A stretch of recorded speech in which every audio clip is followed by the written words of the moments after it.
दोस्तों नमस्कार, स्वागत है आप सभी का इस चैनल पे। दोस्तों देश भर के लाखों पेंशन भोगियों की पेंशन एरियर महंगाई भत्ते को लेकर 18 महीने एरियर को लेकर बहुत ही बड़ी खबर 8वें वेतन आयोग को लेकर आ चुकी है। दोस्तों पूरी खबर आपको इस वीडियो के थ्रू मिलने वाली है, तो आप इस वीडियो को पूरा देखते रहिए। आगे बढ़ेंगे उससे पहले आपसे रिक्वेस्ट करूंगा कि चैनल पे पहली बार आए हो तो चैनल को फ्री में सब्सक्राइब जरूर कर लीजिए, वीडियो को लाइक कर दीजिए क्योंकि आपकी लाइक ही हमारी मोटिवेशन होती है। तो वीडियो को लाइक करके हमारा मोटिवेशन जरूर बढ़ा दीजिए और चैनल को सब्सक्राइब जरूर कर लीजिए। तो चलिए दोस्तों खबरों का सिलसिला शुरू करते हैं। सबसे पहले दोस्तों बड़ी खबर आ चुकी है दिल्ली हाईकोर्ट से। जी हाँ, तो दिल्ली हाईकोर्ट का बहुत ही बड़ा फैसला आ चुका है।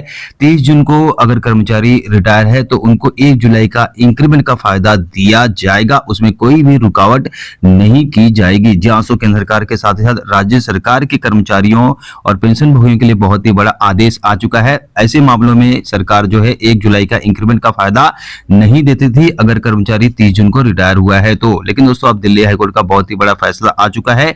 1 जुलाई के इंक्रीमेंट का फायदा दिया जाएगा जो कर्मचारी 30 जून को रिटायर हुए हैं। वहीं दोस्तों अगली बड़ी खबर आ चुकी है पेंशन भोगियों को शानदार तोहफा।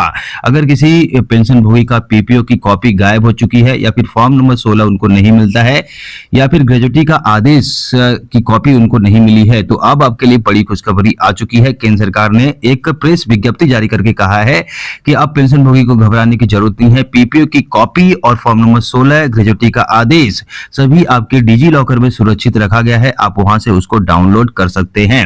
यहाँ सो पीपीओ नंबर अगर आपको याद है तो डिजी लॉकर में जाकर आप जो है अपना पीपीओ की जो कॉपी है वो निकाल सकते हैं, प्रिंट आउट निकाल सकते हैं, फॉर्म नंबर 16 निकाल सकते हैं। में सभी जो डॉक्यूमेंट है आपके सेफ और सुरक्षित हैं। डिजी लॉकर क्या है दोस्तों, आपको बता दो कि डिजी लॉकर एक मोबाइल ऐप है, प्ले स्टोर में ये अवेलेबल है। आप डिजी लॉकर अपने मोबाइल से डाउनलोड कर लीजिए और जो आपका आधार से लिंक मोबाइल नंबर है वही उसी से आपको लॉगिन करना है। उसके बाद आप सभी अपने काम जो है कर पाएंगे। पीपीओ की कॉपी, फॉर्म नंबर 16 ये सब डाउनलोड कर सकते हैं।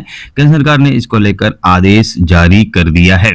वही दोस्तों अगली बड़ी खबर आ चुकी है डीए में देरी क्यों हो रही है। जी हाँ, तो आमतौर पे मार्च महीने में 60% डीए का अनाउंसमेंट हो जाना चाहिए था, लेकिन कैबिनेट की बैठक हुई लेकिन सरकार की तरफ से डीए का अनाउंसमेंट नहीं किया गया। ऐसे में कर्मचारी और पेंशन भोगी परेशान है कि 60% डीए का अनाउंसमेंट कब किया जाएगा।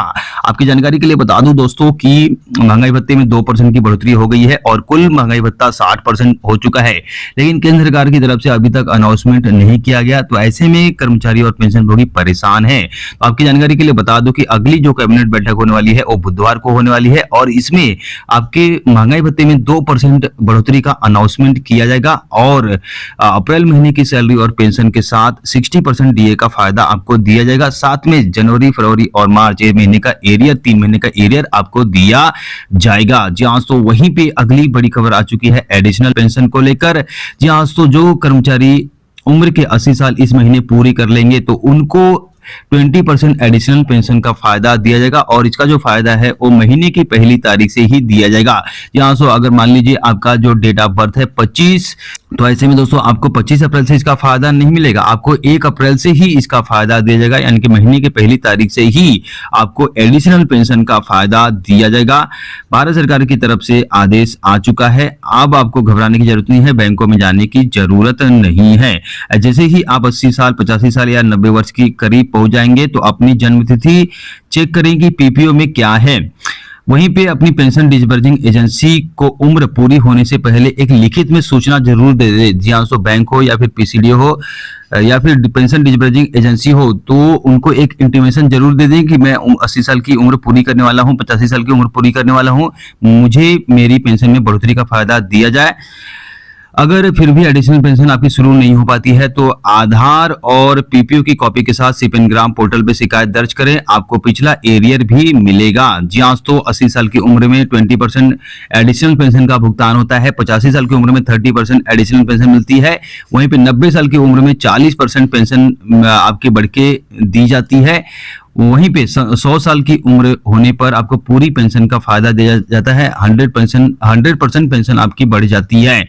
वहीं दोस्तों अगली बड़ी खबर आ चुकी है, पेंशन अतिरिक्त पेंशन का अगर आपका भुगतान हो गया है तो ऐसे में आरबीआई का नया नियम कहता है कि पेंशन भोगी से किसी भी प्रकार की वसूली नहीं की जानी चाहिए।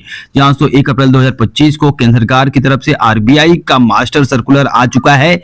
इसमें कहा गया है कि अगर बैंक, स्पर्श या किसी भी पेंशन डिस्बर्सिंग एजेंसी की गलती की वजह से आपके खाते में आपको तय पेंशन से ज्यादा रकम आ गई है तो नया नियम आपको भारी भरकम रिकवरी से बचाता है। पहले क्या होता था कि अगर आपके खाते में कोई भी एक्स्ट्रा पैसा आ जाता था तो उसकी रिकवरी तुरंत ऑन द स्पॉट आपसे कर ली जाती थी। लेकिन दोस्तों अब आरबीआई का मास्टर सर्कुलर आ चुका है। नया नियम कहता है कि बैंक जब आपसे रिकवरी नहीं कर सकता है। पेंशन डिस्बर्सिंग एजेंसी अपनी गलती का हर्जाना खुद अपने खाते से रिफंड करके आरबीआई को भरेगी। पेंशन भोगी सुरक्षित है। पेंशन भोगी को किसी भी प्रकार का जो है पैसा सरकार को नहीं भरना पड़ेगा। अगर बैंक की गलती की वजह से पेंशन भोगी को अधिक पैसा मिल गया है तो पेंशन भोगी को कोई नुकसान नहीं झेलना पड़ेगा। पेंशन भोगी को कोई भी पैसा नहीं भरना पड़ेगा। इसके लिए मास्टर सर्कुलर आरबीआई का आया है कि बैंक इस गलती का हर्जाना भरेंगे। पेंशन भोगी से किसी भी प्रकार की रिकवरी नहीं की जाएगी। दोस्तों अगली बड़ी खबर आ चुकी है 18 महीने एरियर को लेकर। जहां तो जैसे कि आपको पता है कि आगामी जो है महीनों में विधानसभा चुनाव है तो विधानसभा चुनाव को देखते हुए पेंशन भोगियों के मन में एक झूठी उम्मीद जगाई जा रही है कि 18 महीने का एरियर उनको भुगतान करके दिया जाएगा। इन राज्यों में नेताओं के चुनाव प्रचार ने पेंशन भोगियों के मन में यह झूठी उम्मीद जगा दी है कि सरकार वोट के बदले 18 महीने का डीआर एरियर देगी। लेकिन दोस्तों 18 महीने के डीआर का जो एरियर का चैप्टर है वो क्लोज हो चुका है। विधानसभा चुनाव के नतीजों का डीए एरियर से कोई लेना देना नहीं है। सरकार ने संसद में स्पष्ट रूप से इस मांग को खारिज कर दिया है। यूट्यूब की भ्रामक खबरों और झूठी उम्मीदों से बचे यह अध्याय पूरी तरह से बंद हो चुका है। अब हमारा ध्यान 18 महीने के एरियर पे नहीं बल्कि 8वें वेतन आयोग पर होना चाहिए। 18 महीने के डीआर का एरियर की जो मांग है वो अस्वीकृत कर दिया गया है। तो ऐसे में आप जो है झूठी मूठी खबरों के ऊपर विश्वास ना करें। 18 महीने का एरियर का मुद्दा अब पूरी तरह से समाप्त हो चुका है। वहीं दोस्तों 8वें वेतन आयोग को लेकर अगली बड़ी खबर आ चुकी है। 3 नवंबर 2025 को टर्म ऑफ रेफरेंस 8वें वेतन आयोग को लेकर जारी कर दिया गया था। अब 5 महीना पूरा बीत चुका है। ऐसे में सरकार ने मेमोरेंडम और प्रश्नावली की प्रक्रिया के लिए 30 अप्रैल तक का समय दिया है। आप 30 अप्रैल तक मेमोरेंडम और प्रश्नावली की प्रक्रिया सरकार को भेज सकते हैं। अभी भी 13 महीने बाकी है। आपका जो है एक्चुअल जो है सरकार 8वें वेतन आयोग की कमेटी का प्रस्ताव आने में तो मार्च मई में अगले साल जो है मार्च मई में सरकार को रिपोर्ट सौंपा जाएगा 8वें वेतन आयोग की कमेटी के द्वारा। तो इसके बाद कुछ अच्छी खबर निकल कर आ सकती है। तो आपने देखा दोस्तों कि 18 महीने का डीआर का जो मुद्दा है वो पूरी तरह से समाप्त हो चुका है। चुनाव से पहले मिलेगा, इस तरह की अफवाहें आती है। सरकार ने बिल्कुल साफ मना कर दिया है कि अब 18 महीने का एरियर का कोई सवाल नहीं उठता है। तो ये चैप्टर पूरी तरह से क्लोज हो चुका है। वहीं पे 80-85 साल वर्ष पे अतिरिक्त पेंशन पे बता दूं कि यह पेंशन अपने आप मिलती है। पीसीडीओ को या फिर पेंशन डिस्बर्सिंग एजेंसी को आपको एडवांस में सूचना देना बेहतर रहेगा। तो इसके लिए आपको एक्शन लेना पड़ेगा। अगर आप 80 साल की उम्र में आ जाते हैं तो आपको 20% एडिशनल पेंशन का भुगतान होता है। तो आप लिखित में बैंक को सूचना जरूर दे दें। और वहीं पे बैंक की गलती से ज्यादा पेंशन अगर आपको मिल गया है तो पेंशन भोगी से किसी भी प्रकार की वसूली नहीं होगी। बैंक खुद आरबीआई को पैसा लौटाएगा। यह इसमें पेंशन भोगी पूरी तरह से सुरक्षित है। वहीं पे 8वां वेतन आयोग 3 नवंबर 2025 को प्रेस विज्ञापन इसके लिए जारी कर दिया गया है। अब 18 महीने की प्रक्रिया में पूरे 5 महीने बीत चुके हैं। 13 महीने का प्रतीक्षा और बाकी है। उम्मीद करता हूं कि ये जानकारी आपके लिए उपयोगी लगी होगी। तो इस वीडियो को लाइक और शेयर सबके साथ जरूर कीजिए। मिलते हैं किसी और नई वीडियो के साथ। तब तक के लिए बाय। Thank you. जय हिंद।